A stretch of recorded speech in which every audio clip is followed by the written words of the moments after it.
நாம் வாழும் வாழ்க்கை என்ற பாயிண்ட்ல ஃபர்ஸ்ட் பேச நம்முடைய சகோதரர் சென்னை சண்முகம் அவர்களை அழைக்கிறோம். அனைவருக்கும் வணக்கம். உலகில் 7 அதிசயங்கள் உள்ளது என்று சொல்கிறார்கள். எனக்கு தெரிந்த ஒரே அதிசயம் தமிழ் மொழி மட்டுமே.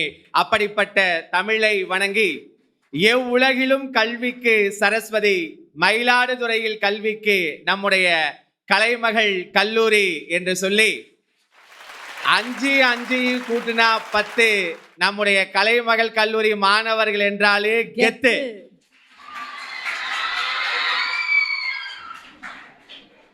என்று சொல்லி இங்கே 3 தேவிகளின் வடிவமாக நாற்காலியில் நடுநாயகமாக வீற்றிருக்கக்கூடிய நடுவர் அவர்களையும் வணங்கி வசந்த் தொலைக்காட்சியின் நேயர்கள் அனைவருக்கும் இனிய புத்தாண்டு தின வாழ்த்துக்களை தெரிவித்துக் கொண்டு, நடுவர் அவர்களே, ஒரு அருமையான தலைப்பு. முன்னோர்கள் வாழ்ந்த வாழ்க்கை மனநிறைவா, இப்போது நாம் வாழும் வாழ்க்கை மனநிறைவா என்பதுதான். அரிது அரிது மானிடராய் பிறத்தல் அரிது, அதனினும் அரிது மானிடராய் வாழ்வது அரிது, அதனினும் அரிது முன்னோர்கள் வாழ்ந்த வாழ்க்கையை வாழ்வது அரிது. நடுவர் அவர்களே, எங்களுடைய செல்லங்க தங்கங்கள்லாம் இங்க பாருங்க எப்படி இருக்காங்கன்னு பாருங்க.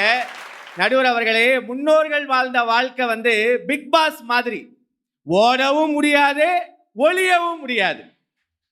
ஆனா நாங்க வாழ்ற வாழ்க்கை ஃப்ரீயா, ஜாலியா, கெத்தா, ரிச்சா வாழும். நடுவர் அவர்களே, என்ன வேணா நடக்கட்டும், சந்தோஷமா இருப்பேன், உசுருக்கு வேற என்ன வேணும், எல்லாத்தையும் நான் சந்தோஷமா என்ஜாய் பண்ணக்கூடிய எங்க மாணவர்கள், எங்களுடைய இளைஞர்கள் வாழக்கூடிய வாழ்க்கை தான் என்றுமே மனநிறைவை தரும்.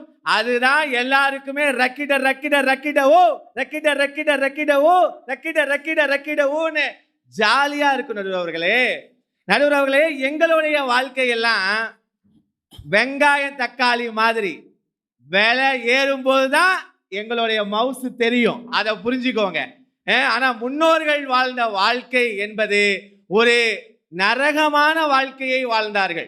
இப்ப என் வீட்டுக்கார அம்மாட்ட நான் கேட்டேன், நாம இதுல 2 பேர்ல யாருமா தைரியசாலின்னு தெரியுமான்னு கேட்டேன். அதுக்கு என் பொண்டாட்டி சொன்னா, நீ பொண்ணு பார்க்க வரும்போது 50 பேரோட வந்த, நிச்சயம் பண்ண வரும்போது 100 பேரோட வந்த, கல்யாணத்துக்கு 500 பேரோட வந்த, நான் உன் வீட்டுக்கு தனியா வந்தேன்டா, நான் தாண்டா தைரியசாலின்னு சொன்னா பாருங்க என் பொண்டாட்டி. அப்ப இந்த வாழ்க்கை, இது போன்ற வாழ்க்கை முன்னோர்கள் இருந்ததா? ஒரு பெண்களுக்கு சுதந்திரம் இருந்ததா? பெண்கள் சமையலறையில் அடைத்து வைக்கப்பட்டு கல்வி கூட கொடுக்க முடியாத சூழலில் தான் முன்னோர்கள் வாழ்ந்தார்கள். எவ்வளவு 20 வயது அந்த பெண்மணியுடன் 5 வயது சிறுவனை நீங்கள் உடனுக்கு அனுப்பிய அந்த வாழ்க்கை மனநிறைவு வாழ்க்கையா? இன்று எங்களுடைய பெண்கள் எவ்வளவு ஆனந்தமாக, சந்தோஷமாக, உற்சாகமாக இங்கே உட்கார்ந்திருக்கிறார்கள் என்று நீங்கள் பாருங்க நடுவர்களே. அதாவது ஒரு வாழ்க்கையுமே வாழாத முன்னோர்கள் வாழ்க்கை எங்க? எல்லா வாழ்க்கையும் வாழ்ந்த எங்க சின்ராசி எங்க? சொல்லுங்க பாப்போம். மீம போட்டு தள்ளிட்டாரு. இத அதே மாதிரி முன்னோர்கள் வாழ்க்கையை 10 பிள்ளைய பெத்தெடுத்தாங்க, 15 பிள்ளைய பெத்தெடுத்தாங்க. யாராவது எந்த பிள்ளையாவது மனநிறைவோட சந்தோஷமா வாழ்ந்துச்சா? ஆனா இப்ப நாங்க திட்டமிட்ட குடும்பம், தெவிட்டாத இன்பம். நாம் இருவர் நமக்கு இருவர், இல்லைனா நாம் இருவர் நமக்கு ஒருவர், இல்லைனா நாமே இருவர் நமக்கு ஏன் இன்னொருவர். நல்லதுன்றீங்களா இது? இப்படி நாங்க ஜாலியா வாழ்க்கையை வாழ்ந்துட்டு இருக்கோம். நடுவர் அவர்களே, முன்னோர்கள் வாழ்க்கையில காதல், நமக்கு நாமே திட்டம்ங்கிறது இதுதானா? அப்ப எல்லாமே அதே நமக்கு நாமே தான் எல்லாமே. முன்னோர்கள் நடுவர் அவர்களே, காதல் அப்படிங்கிறது ஏதாவது சாத்தியமா இருந்ததா? அப்படியே நீங்க காதலிச்சிருந்தாலும் நம்பால என்ன பண்ணா அப்படின்னா, படுக்கை விரித்து போட்டேன் அதில் முள்ளாய் அவளின் நினைவு அப்படின்னு பாட்டு பாடிக்கிட்டு இருந்தான். ஆனா இங்க எங்க ஆளுங்க எப்படி இருக்காங்கன்னா, காவாலையா, காவாலையா, காவாலையா ஏ காவாலையா யா யா யா யா. ஒன்னு வா, ஒன்னு என் கூட வா. அப்படி இல்லை நீ வேண்டும், அப்படி இல்லைன்னா அம்மு அம்மு சொல்ல இல பொண்டாட்டியா பூரிக்கிற சாமி.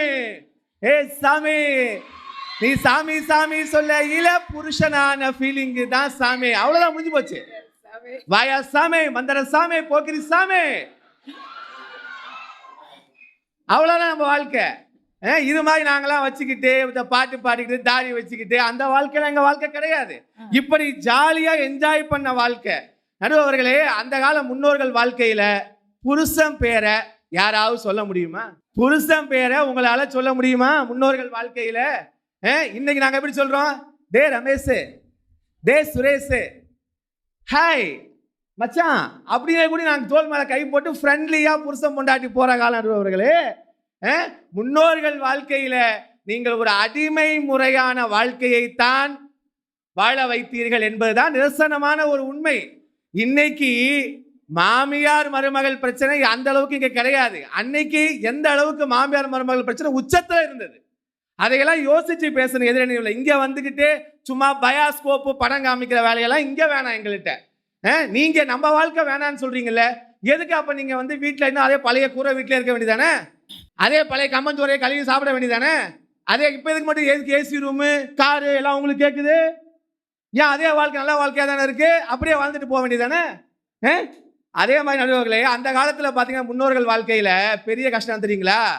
இந்த இப்பெல்லாம் பெரிய ஸ்பீக்கர்னு சொல்லுவாங்க. அந்த காலத்துல யாருன்னா இந்த பாட்டியம்மா வீட்டில் அந்த 7 மணி ஆச்சுன்னா அந்த திண்ணையில வந்து உட்காந்துக்கிறது.